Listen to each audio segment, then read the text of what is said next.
എൻ്റെ പേര് ധന്യ. ഞങ്ങൾ UK സെറ്റിൽഡാണ്. ഞങ്ങൾ കഴിഞ്ഞ ശനിയാഴ്ചയാണ് ഇവിടെ എത്തിയത്. ഡയറക്റ്റ് ഫ്ലൈറ്റ് ഇറങ്ങി നേരെ ഇങ്ങോട്ടാണ് ഞങ്ങൾ വന്നിട്ടുണ്ടായിരുന്നത്. അമ്മയുടെ മാധ്യസ്ഥം വഴി ഈശോപ്പ ഞങ്ങൾക്ക് തന്ന എല്ലാ അനുഗ്രഹങ്ങൾക്കും നന്ദി പറയാൻ വേണ്ടിയാണ് ഞങ്ങൾ ഇങ്ങോട്ട് വന്നിരിക്കുന്നത്. ഞാൻ ആദ്യമായിട്ട് ഉടമ്പടിയിലേക്ക് വരുന്നതെന്ന് വെച്ചാൽ എൻ്റെ ഒരു ഫ്രണ്ടിന് വേണ്ടിയാണ്. ഞങ്ങളുടെ ഒരു ആൻറ്റി ആണ് കൃപാസനത്തെ പറ്റി ഞങ്ങളോട് പറയുന്നത്. അതിനു മുമ്പ് ഞങ്ങളുടെ മമ്മി എന്ന് പറയുന്നത് ഇവിടെ വന്ന് തീർത്ഥാടന ഉടമ്പടി എടുത്തിട്ടുണ്ടായിരുന്നു. പക്ഷേ ഞാൻ ജനിച്ച് വളർന്നത് ഒരു ഹിന്ദു ആയിട്ടാണ്. ഞാൻ കല്യാണം കഴിച്ചതൊരു ക്രിസ്ത്യാനിയാണ്. ഞാൻ യാതൊരു രീതിയിലും വിശ്വാസത്തിലേക്ക് വന്നിട്ടില്ലായിരുന്നു.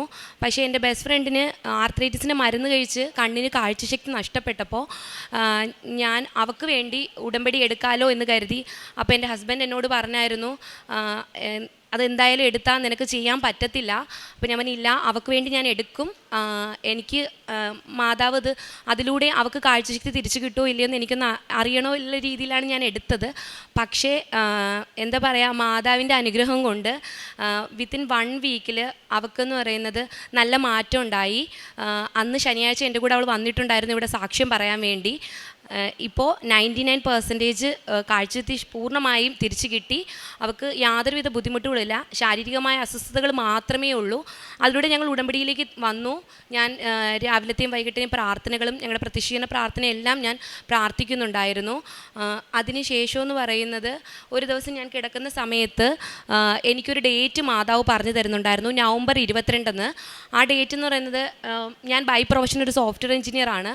അപ്പോൾ ഞാൻ ഒരുപാട് 1000-ഓളം ആപ്ലിക്കേഷൻസ് ഇടുന്നുണ്ടായിരുന്നു. അപ്പം ഞാൻ കരുതി എനിക്ക് വേണ്ടിയാണ് മാതാവ് ആ ഡേറ്റിൽ ഒരു ജോബ് തരാൻ പോകുന്നതെന്നാണ് ഞാൻ കരുതിയിരുന്നത്. പക്ഷേ അതിനു മുമ്പ് എൻ്റെ ഹസ്ബൻഡ് ഒരു വേക്കൻസിക്ക് സ്കോട്ട്ലൻഡിൽ അപ്ലൈ ചെയ്തിട്ടുണ്ടായിരുന്നു. അപ്പോൾ ഞങ്ങൾക്കത് കിട്ടില്ല എന്ന് കരുതിയിരിക്കുകയായിരുന്നു. ഇതിനു മുമ്പ് ഒരുപാട് പേര് അപ്ലൈ ചെയ്തൊരു വേക്കൻസി ആയിരുന്നു. അപ്പോൾ ഞങ്ങൾ അതിനെപ്പറ്റി മറന്നിരിക്കുന്നൊരു സമയത്തായിരുന്നു ആ നവംബർ 22 രാത്രി ഒരു 8:30 ആയപ്പോൾ ഞങ്ങൾക്ക് അവിടുത്തെ ഓഫീസിൽ നിന്ന് കോൾ വന്നിട്ടുണ്ടായിരുന്നു, ഷാൽവിക്ക് അത് സെലക്ട് ആയിട്ടുണ്ട്, ട്രെയിനിങ്ങിന് എന്നാ വരാൻ പറ്റുന്നതെന്ന് ചോദിച്ചു. അങ്ങനെ ഞങ്ങൾ അതിന് പോകാൻ വേണ്ടി തീരുമാനിച്ചു. ഞങ്ങൾ ശരിക്കും പറഞ്ഞാൽ ഷാൽവി അതിൻ്റെ ട്രെയിനിങ്ങിന് പോയ സമയത്ത് ഞാൻ ഉപ്പ് കൊടുത്തു വിട്ടിട്ടുണ്ടായിരുന്നു ഷാൽവിയുടെ കയ്യിൽ. ഷാൽവി അവിടുത്തെ വെയർ ഹൗസിൽ ഉപ്പിട്ട് പ്രാർത്ഥിച്ചു.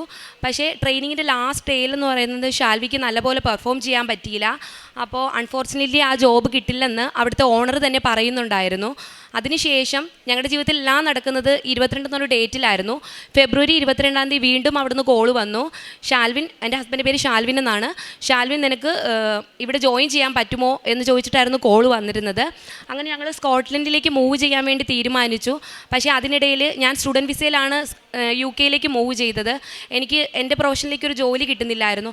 അപ്പം ഞാൻ അപ്ലൈ ചെയ്തുകൊണ്ടിരിക്കുന്ന സമയത്ത് ഞാൻ മാതാവിനോട് പറഞ്ഞു, മാതാവേ, ഞാൻ സ്കോട്ട്ലൻഡിലേക്ക് മൂവ് ചെയ്യാണ്. ഞങ്ങൾ താമസിച്ച ആദ്യം ലിവർപൂളിലായിരുന്നു. അപ്പോൾ എനിക്ക് ലിവർപൂളിലൊരു ജോലി തന്ന് അനുഗ്രഹിക്കണമെന്ന് ഞാൻ പ്രാർത്ഥിച്ചിട്ടുണ്ടായിരുന്നു. ഞാനൊരു ഡേറ്റ് ഇട്ടു. ഞങ്ങൾക്ക് എല്ലാം നടക്കുന്നത് 22 ആയതുകൊണ്ട് ഏപ്രിൽ 22 എന്ന് പറഞ്ഞ ഡേറ്റ് ഇട്ട് ഞാൻ പ്രാർത്ഥിച്ചു. ഈ 22 മുമ്പുള്ള 3 ബുധനാഴ്ച മുമ്പ് ഞാൻ നേരത്തെ വർക്ക് ചെയ്ത കമ്പനിയിൽ നിന്ന് കോൾ വന്നു. അതിനുശേഷം 3 റൗണ്ട് ഉണ്ടായിരുന്നു.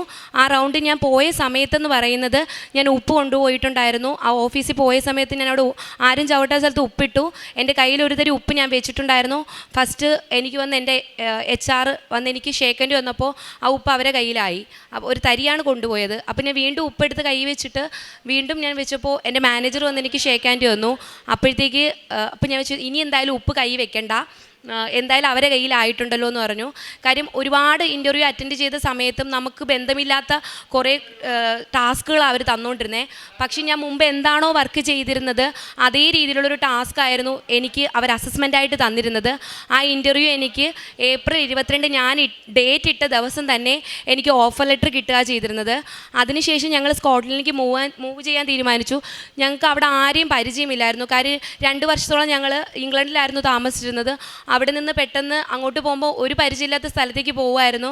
ഞങ്ങൾ ലിവർപൂളെന്ന് പറയുന്നത് ഞങ്ങൾ ഇംഗ്ലീഷ് കുർബാനയ്ക്കാണ് പോയിക്കൊണ്ടിരുന്നത്. മലയാളം കുർബാനയ്ക്കൊന്നും പോകാൻ പറ്റുന്നില്ലായിരുന്നു. അപ്പോൾ ഞങ്ങൾ എപ്പോഴും പറയുമായിരുന്നു, ഇനി ഞങ്ങളൊരു സ്ഥലത്തേക്ക് പോകുമ്പോൾ ഞങ്ങൾക്ക് മലയാളം കുർബാന കൂടാൻ പറ്റണം. ഞങ്ങൾ എപ്പോഴും മാതാവിനോട് പറയുമായിരുന്നു, ഞങ്ങൾക്ക് ഞായറാഴ്ചയിലും മലയാളം കുർബാന കൂടാൻ പറ്റണം, കുമ്പസരിക്കാൻ പറ്റണം. അങ്ങനെ ഓരോ കാര്യങ്ങളും ഞാൻ മാതാവിനോട് പറയുന്നുണ്ടായിരുന്നു. അങ്ങനെ ഞങ്ങൾ സ്കോട്ട്ലൻഡിലേക്ക് മൂവ് ചെയ്യുന്ന സമയത്ത് വിത്തിൻ 2 ഡേയ്സിലാണ് ഞങ്ങൾക്ക് ഒരുപാട് വീട് നോക്കിയിട്ട് ഒന്നും ശരിയാവുന്നില്ലായിരുന്നു. ഡയറക്റ്റ് പോയാൽ മാത്രമേ നമുക്ക് വീട് അവിടെ റെഡി ആവത്തുള്ളൂ. പക്ഷേ ഡയറക്റ്റ് ലാൻഡ് ലോഡ് തന്നെ ഞങ്ങൾക്ക് ഒരു 2 ദിവസത്തിനുള്ളിൽ ഞങ്ങൾക്ക് വീട് അറേഞ്ച് ചെയ്തു. ഓൺലൈൻ വ്യൂയിങ് ആയി ചെയ്തിരുന്നത്. വീട് റെഡിയായി ഞങ്ങൾ അങ്ങോട്ട് മൂവ് ചെയ്തു. ഞങ്ങൾക്ക് അടുത്ത് തന്നെ ഒരു സെൻറ്റ് ആൻ്റണീസിൻ്റെ പള്ളി ഉണ്ടായിരുന്നു. ഞങ്ങൾ ആ പള്ളിയിൽ പൊയ്ക്കൊണ്ടിരിക്കുന്ന സമയത്ത് തന്നെയാണ് അവിടുത്തെ ഇംഗ്ലീഷ് അച്ഛൻ ഞങ്ങളോട് പറയുന്നത്, ഇവിടെ ഉച്ചയ്ക്ക് ശേഷം എന്ന് പറയുന്നത് മലബാറീസിൻ്റെ കുർബാനയുണ്ട്, നിങ്ങളൊന്ന് വന്ന് നോക്കാൻ പറഞ്ഞു. ഞങ്ങൾ ചെന്നപ്പോൾ 150ഓളം ഫാമിലീസ് ഉള്ള ഒരു പള്ളിയാണ്. പള്ളിയിലെ ആൾക്കാരായിരുന്നു അവിടെ ഉണ്ടായിരുന്നത്. ഞങ്ങൾ പള്ളിയിൽ ചേർന്നു. എൻ്റെ കുഞ്ഞുങ്ങൾ അവിടെ കാറ്റിസത്തിന് ജോയിൻ ചെയ്തു. ഇവർ ട്വിൻസാണ്. അവർ രണ്ടുപേരും അവിടെ ഇപ്പോൾ പ്രൈമറി 1ലാണ് പഠിക്കുന്നത്. അവർ കാറ്റിസം എക്സാം എല്ലാം കഴിഞ്ഞു. അങ്ങനെ അതിനുശേഷമെന്ന് പറയുന്നത് UK എപ്പോഴും ഞങ്ങളുടെ റൂൾ ഇങ്ങനെ മാറിക്കൊണ്ടിരിക്കും, ഓരോ നിമിഷവും മാറിക്കൊണ്ടിരിക്കും. അപ്പം നമുക്കെല്ലാം പേടിയാണ്.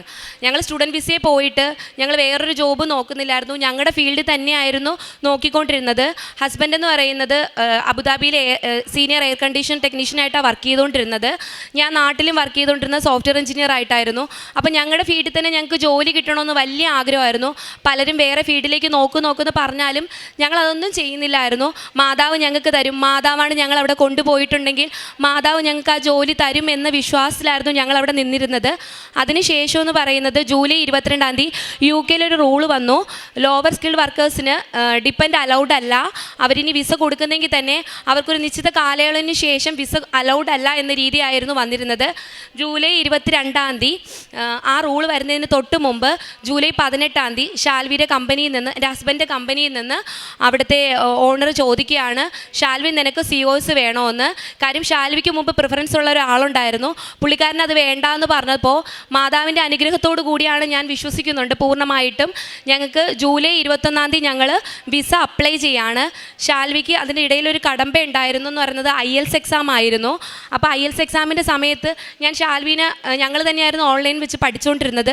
അപ്പോൾ പഠിപ്പിക്കുന്ന സമയത്ത് ഷാൽവി പറഞ്ഞു, ഇത് ഭയങ്കര ഈസി അല്ലേ, ഇതെനിക്ക് എന്തായാലും ക്രാക്ക് ചെയ്യാൻ പറ്റുമെന്ന് പറഞ്ഞു. അങ്ങനെ ഇരിക്കുന്ന സമയത്ത് ഈ ശനിയാഴ്ച എക്സാം ആണെങ്കിൽ അതിന് 3 ദിവസം മുമ്പേ ഷാൽവി ലീവ് എടുത്തു. ആ ലീവ് എടുക്കുന്നതിൻ്റെ തലേ ദിവസം ഷാൽവിയുടെ കണ്ണിൽ കൃഷ്ണമണിയിൽ മെറ്റൽ കയറി. അപ്പോൾ ഷാൽവിക്ക് പിന്നെ കണ്ണിനത് അനസ്തേഷ്യ വഴിയാണ് അത് എടുത്തത്. മാതാവിനോട് ഞാൻ മുട്ടിപ്പായി പ്രാർത്ഥിച്ചു, ഷാൽവിക്ക് യാതൊരു ആപത്തും വരല്, കണ്ണിനത് എക്സാം എഴുതുമ്പോൾ കമ്പ്യൂട്ടർ ടെസ്റ്റാണ്, ആ എക്സാം പാസ്സാകണം, മാതാവിൻ്റെ അനുഗ്രഹത്തോട് മാത്രമേ ഞങ്ങൾക്കത് ലഭിക്കുകയുള്ളൂ എന്ന് ഞങ്ങൾ പൂർണ്ണമായും വിശ്വസിച്ചിട്ടുണ്ടായിരുന്നു. അപ്പോൾ ഷാൽവി എക്സാമിന് പോയ സമയത്ത് ഞാൻ ഉപ്പ് കൊടുത്തു വിട്ടിട്ടുണ്ടായിരുന്നു. അതുപോലെ തന്നെ മമ്മിയും ഡാഡി ഇവിടെ വന്നിട്ടുണ്ടായിരുന്നു. മമ്മിയും ഡാഡി ഇവിടെ വന്ന് കൊന്ത ചൊല്ലുന്നുണ്ടായിരുന്നു. ആ സമയത്ത് എൻ്റെ അമ്മ വീട്ടിലിരുന്ന് ആ സമയത്ത് പ്രാർത്ഥിക്കുന്നുണ്ടായിരുന്നു. അതിൻ്റെ ഇടയിലെന്ന് പറയുന്നത് ഞാൻ അച്ഛൻ്റെ ഇവിടുത്തെ നമ്മൾ ബഹുമാനപ്പെട്ട ജോസഫ് അച്ഛൻ്റെ ധ്യാനം, ഉടമ്പടി ധ്യാനം 1.5 മണിക്കൂർ മുട്ടിമേ നിന്ന് ഞാൻ ഷാൽവിയുടെ എക്സാം ടൈമിലെന്ന് പറയുന്നത് ഞാൻ പ്രാർത്ഥിക്കുന്നുണ്ടായിരുന്നു. ആ സമയത്ത് എക്സാം കഴിഞ്ഞിട്ട് ഷാൽവി എന്നെ വിളിച്ചിട്ട് എന്നോട് പറയുന്നത്, എൻ്റെ ലിസണിങ് എക്സാമിന് എനിക്ക് കിട്ടത്തില്ല. കാര്യം എക്സാമിൻ്റെ സമയത്ത് ഷാൽവിയുടെ കണ്ണ് ബ്ലറായി. അപ്പോൾ ലിസണിങ്ങിൻ്റെ എന്ന് പറയുന്നത് നമ്മൾ കേൾക്കുന്ന സാധനം എഴുതുകയും വേണം, ഓൺ സ്പോട്ടിൽ തന്നെ എഴുതി പോവുക ചെയ്യേണ്ടത്. അതെനിക്ക് കിട്ടത്തില്ല, മാതാവിൻ്റെ അനുഗ്രഹം കൊണ്ട് മാത്രമേ അത് കിട്ടത്തുള്ളൂ എന്നാണ് ഞങ്ങളോട് പറഞ്ഞത്. പക്ഷെ ഞാൻ ഉറച്ചു പറഞ്ഞു, അത് എന്തായാലും മാതാവ് നമുക്ക് തന്നിരിക്കും, അതിലൂടെ നമുക്ക് വിസ അപ്ലൈ ചെയ്യാനും പറ്റുമെന്ന് ഞാൻ പറഞ്ഞു. അങ്ങനെ എക്സാമിൻ്റെ റിസൾട്ട് വന്നപ്പോൾ ഏറ്റവും കൂടുതൽ മാർക്ക് മാതാവ് നൽകിയത് ലിസണിങ് എക്സാമിനായിരുന്നു.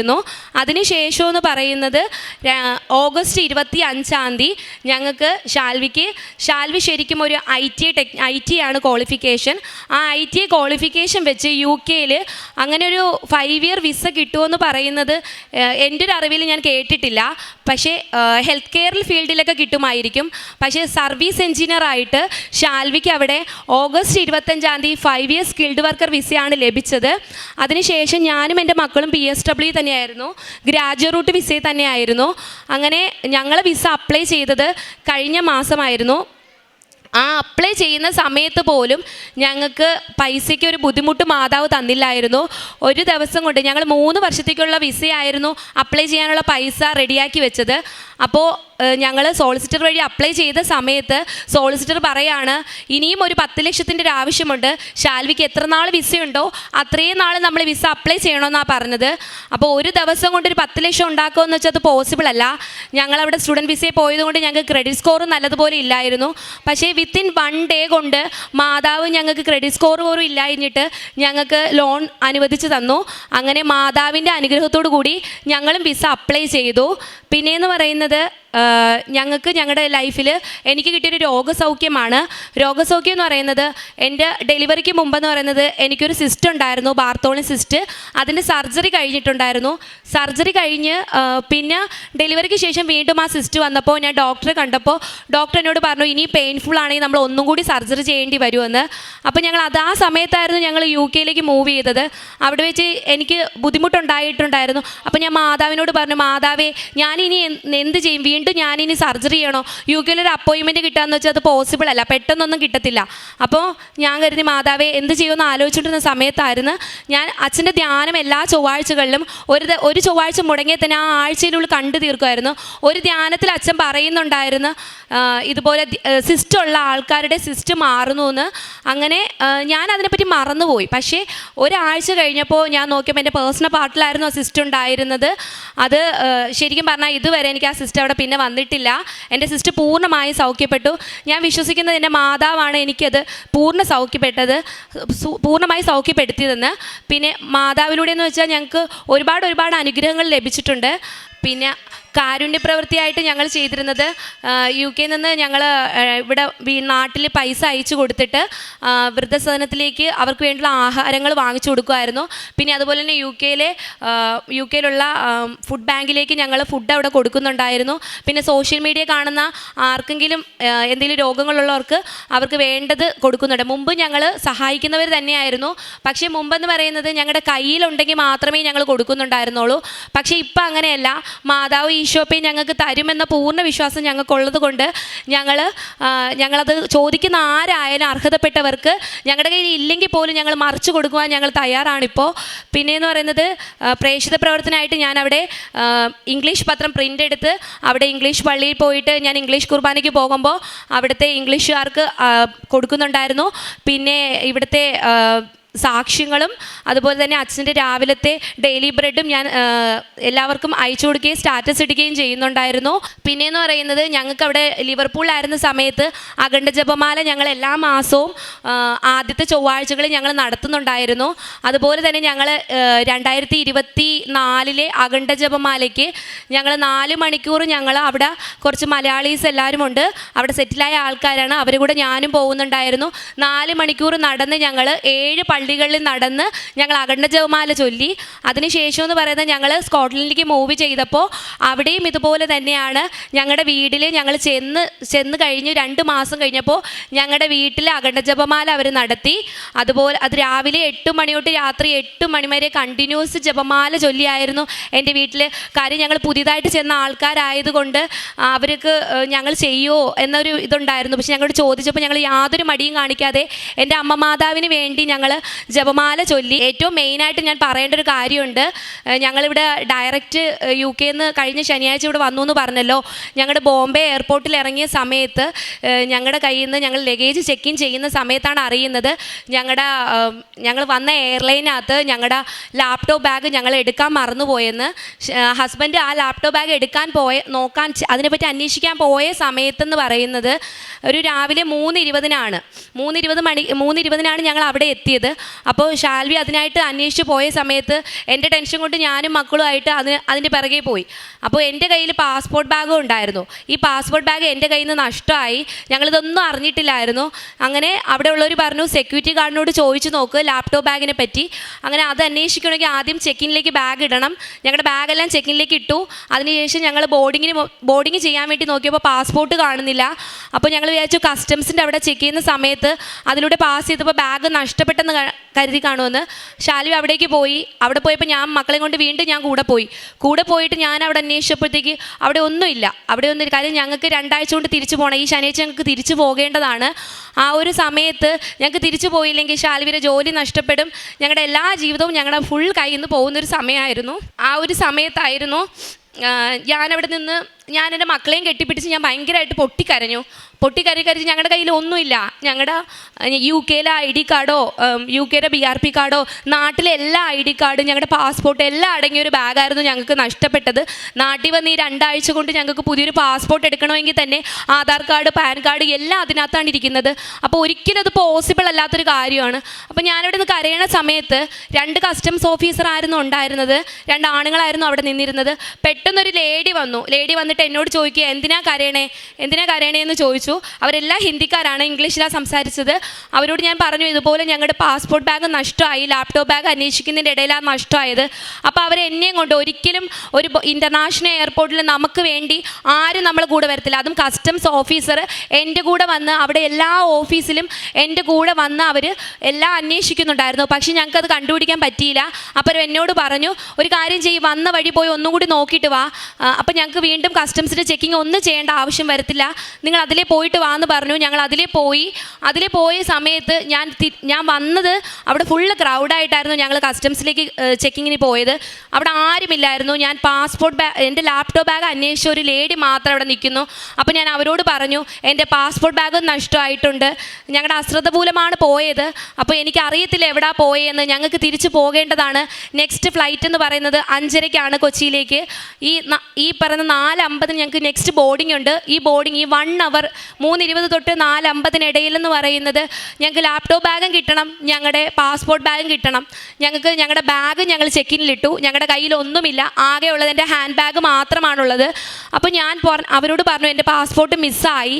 അപ്പോൾ അവർ പറയുക, അതാണോ നിങ്ങളുടെ ബാഗെന്ന്? ഒരു സ്ഥലത്ത്, ഇത്രയും ക്രൗഡ് ആയിരിക്കുന്ന ഒരു സ്ഥലത്ത് ആരോ കൊണ്ടുവച്ചതുപോലെ. ഇതിനു മുമ്പ് ഞാൻ മാതാവിനോട് പറഞ്ഞു, മാതാവേ, ഈ 2 അവറിലെന്ന് പറയുന്നത് ഒരിക്കലും പോസിബിൾ അല്ല എൻ്റെ ലാപ്ടോപ്പ് ബാഗും എൻ്റെ പാസ്പോർട്ട് ബാഗും കിട്ടുന്നത്.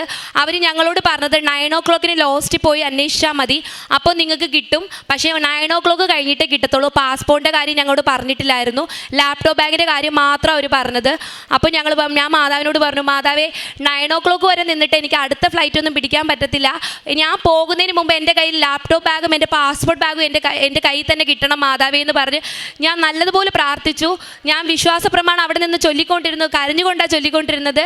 അങ്ങനെ ഞാൻ ഓടിച്ചെന്നപ്പോൾ എൻ്റെ പാസ്പോർട്ട് ബാഗ് ഞങ്ങളുടെ കൈ കിട്ടി. ഞാൻ തിരിച്ചു വരുമ്പോൾ മക്കളെയും കൊണ്ട് ശാൽവി എല്ലാം നഷ്ടപ്പെട്ടതുപോലെ ഇരിക്കുകയായിരുന്നു. അതിനുശേഷം ഞാൻ ഒന്നും നോക്കിയില്ല, കസ്റ്റംസ് ഓഫീസറിനെ ഹഗ് ചെയ്തിട്ടാണ് ഞാൻ പറഞ്ഞത് താങ്ക് യു സോ മച്ച് എന്ന്. കാര്യം എനിക്കവിടെ മാതാവ് വന്ന് ഇടപെട്ടതുപോലെയാണ് തോന്നിയത്. ഇത്രയും ഉള്ളൊരു ക്രൗഡിൽ നിന്ന് ഞങ്ങളുടെ പാസ്പോർട്ടും ഞങ്ങളുടെ എല്ലാ ഡീറ്റെയിൽസും ഉള്ള ബാഗ് ശരിക്കും ബോംബെ എയർപോർട്ടിലെന്ന് പറഞ്ഞ ശാൽവി എന്നോട് പറഞ്ഞിട്ടുണ്ടെന്ന് കള്ളന്മാരൊക്കെ കാണും, സൂക്ഷിക്കണമെന്ന് പറഞ്ഞതായിരുന്നു. പക്ഷേ ആ ഒരു സമയത്ത് ഞങ്ങൾക്കത് ലഭിച്ചു. അതിനേക്കാളും വലിയ അത്ഭുതം എന്ന് പറയുന്നത് 9 o'clock ലോസ്റ്റ് പോയാലേ ഞങ്ങൾ പാസ്പോർട്ട് ബാഗ് ലാപ്ടോപ്പ് ബാഗ് കിട്ടത്തുള്ളൂ എന്ന് പറഞ്ഞിട്ടുണ്ടായിരുന്നു. അപ്പോൾ അവർ പറഞ്ഞു സെക്യൂരിറ്റി ഓഫീസർക്ക് ചോദിച്ചു നോക്കാൻ പറഞ്ഞു. അവരും എന്നോട് ഇത് തന്നെയാണ് പറഞ്ഞത്. അപ്പോൾ അവർ പറഞ്ഞു മെയിൻ ഓഫീസർക്ക് പോയി ചോദിക്കാൻ പറഞ്ഞു. മെയിൻ ഓഫീസർ ഇത് തന്നെയാണ് ഞങ്ങളോട് പറഞ്ഞത്, 9 o'clock കിട്ടത്തുള്ളൂ, അല്ലെങ്കിൽ നെക്സ്റ്റ് ഡേ വരണമെന്ന്. 2 weeks ലീവിന് ഞങ്ങൾ വന്നാൽ ഞങ്ങൾക്ക് അത് ഒരിക്കലും പോസിബിൾ അല്ലായിരുന്നു തിരിച്ച് ബോംബെ എയർപോർട്ടിലേക്ക് പോകുക എന്ന് പറയുന്നത്.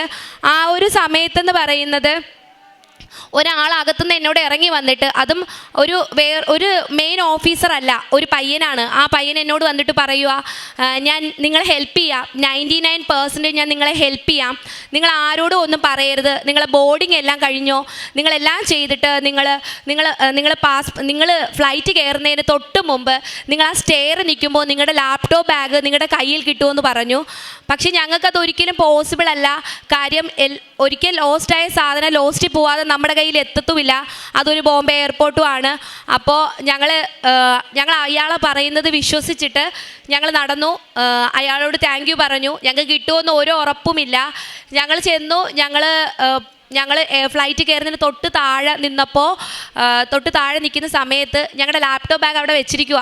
അപ്പോൾ അയാൾ ഞങ്ങളുടെ കയ്യിലേക്ക് എടുത്തു തരിക. ഒരിക്കലും അത് പോസിബിൾ അല്ല. അപ്പോൾ ഒരു 5:30 ആയപ്പോൾ ഞാൻ ഫ്ലൈറ്റിൽ നിന്ന് അച്ഛൻ്റെ രാവിലത്തെ ഡെയിലി ബ്രെഡ് ഞാൻ കൂടുന്നുണ്ടായിരുന്നു.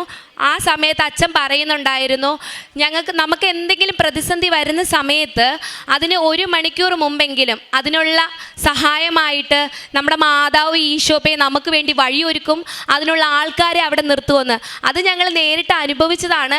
ഞങ്ങൾക്ക് ഞങ്ങളുടെ ലാപ്ടോപ്പ് ബാഗും ഞങ്ങളുടെ പാസ്പോർട്ടും അടങ്ങിയ ബാഗും വിത്തിൻ 1 അവറിൽ ഞങ്ങളെ ബോർഡിങ്ങിന് മുമ്പായിട്ട് തന്നെ ഞങ്ങൾക്ക് എല്ലാ കാര്യങ്ങളും ഞങ്ങളുടെ കയ്യിൽ കിട്ടി.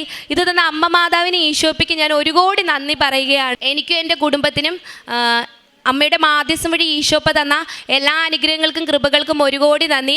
ഒരുപാട് പേർക്ക് വേണ്ടി ഞാൻ പ്രാർത്ഥിക്കുന്നുണ്ടായിരുന്നു.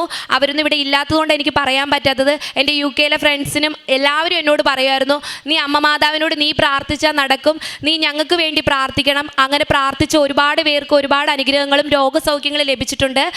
അമ്മയുടെ മാധ്യസ്ഥം വഴി ഈശോപ്പ ഞങ്ങൾക്ക് ഈ മണ്ണിൽ നിന്ന് സാക്ഷ്യം പറയണമെന്ന് ഞാൻ പലപ്പോഴും 2.5 വർഷം ഓൺലൈൻ ഉടമ്പടിയിലായിരുന്നു.